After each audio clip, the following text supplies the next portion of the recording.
नमस्कार दोस्तों। आज हम ग्रह नक्षत्र और राशियों के बारे में विस्तार से जानेंगे। ग्रह क्या है? ग्रह जो घूमते रहते हैं और निरंतर गतिशील हैं, जैसे मंगल, बुध, गुरु, शुक्र, शनि, यूरेनस, नेपच्यून इत्यादि। इन सभी ग्रहों का अपना प्रकाश नहीं होता,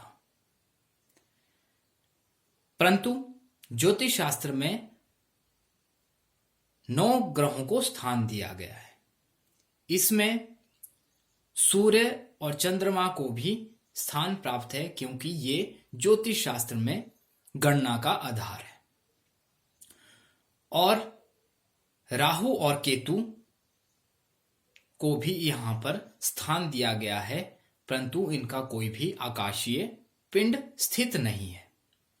ये मात्र पृथ्वी की जो कक्षावृत्त है, परिक्रमा पथ है, उसको जहां चंद्रमा का परिक्रमा पथ काटता है, उन्हीं 2 संपातों को राहु और केतु का नाम दिया गया है।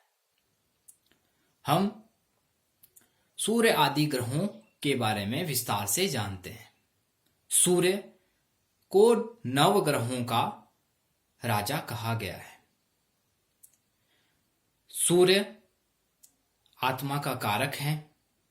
सूर्य का रक्त श्याम वर्ण है, पीत इसकी प्रकृति है, और ये हमारे शरीर में मस्तक, नेत्र और रीढ़ की हड्डी पर अधिपत्य रखता है।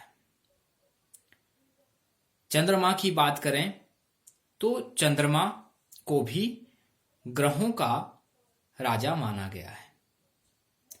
चंद्रमा से हमारी पृथ्वी का जल प्रभावित होता है और हमारे शरीर का जल भी चंद्रमा से ही प्रभावित होता है। चंद्रमा का श्वेत वर्ण है। वात और कफ इसकी प्रकृति है, और हमारे शरीर में नेत्र, हृदय और संचरित रक्त पर इसका अधिपत्य है। मंगल को ग्रहों का सेनापति कहा गया है और पृथ्वी का पुत्र भी इसे कहते हैं। इसके गुण धर्म पृथ्वी के समान ही प्रतीत होते हैं। मंगल का रक्त वर्ण है, पीत इसकी प्रकृति है, और हमारे शरीर में ये चर्बी, मांस और स्थिर रक्त का अधिपत्य करता है। अब बात करें बुध की। बुध को ग्रहों में राजकुमार का स्थान प्राप्त है। बुध का दुर्वा के समान कृष्ण वर्ण है, त्रिदोषात्मक इसकी प्रकृति है, और हमारे शरीर में त्वचा, नसों और गुर्दे में इसका अधिपत्य है। गुरु को ग्रहों का गुरु माना गया है। गुरु की कफ प्रकृति है, पीत इसका वर्ण है, और हमारे शरीर में लीवर और पाचन तंत्र पर इसका अधिपत्य है। शुक्र को दैत्यों का गुरु माना गया है, और शुक्र सौंदर्यता का प्रतीक है, और हमारे शरीर में शुक्र को प्रभावित करता है, और नाभि से नीचे का स्थान शुक्र का माना गया है। शनि को ग्रहों में सेवक भी कहा गया है।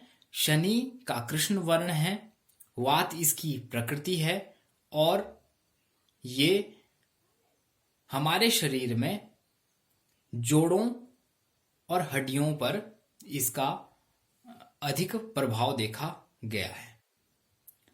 राहु और केतु दोनों छाया ग्रह हैं, और ये जितने भी संक्रमण रोग उत्पन्न होते हैं वो राहु और केतु से ही उत्पन्न होते हैं। नक्षत्र की बात करें, नक्षत्र ग्रह कक्षा के बाहर स्थित हैं। ये स्थिर होते हैं, और नक्षत्र मतलब तारे। इनका अपना प्रकाश होता है नक्षत्रों का। और ज्योतिष शास्त्र में 27 नक्षत्रों को स्थान दिया गया है। 27 नक्षत्रों को स्थान दिया गया है। इसमें अश्वनी से लेकर रेवती तक नक्षत्र आते हैं।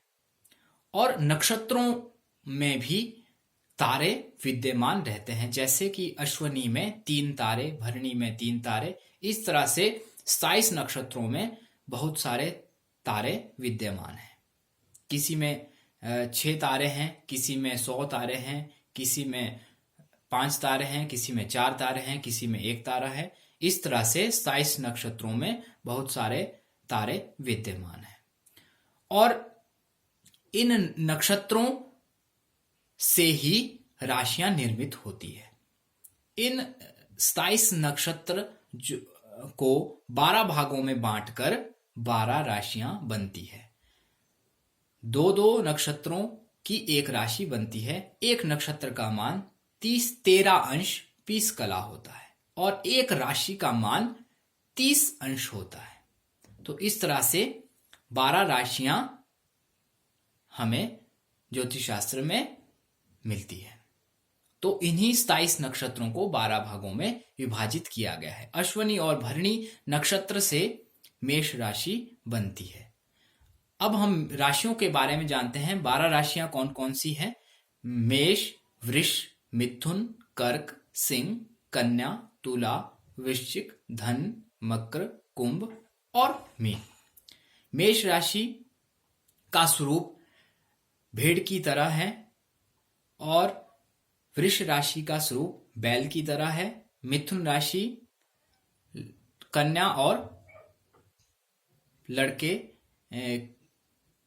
का इसका स्वरूप है। कर्क राशि केकड़े के समान है और सिंह राशि शेर के समान है। कन्या राशि कन्या के समान है जो नाव पर बैठी हुई है। तुला राशि एक पुरुष जो तराजू लिए हुए हैं। और वृश्चिक राशि बिच्छू की तरह। धनु राशि पूर्व भाग धनुष धारण किए हुए पुरुष और उत्तर भाग घोड़े के समान है।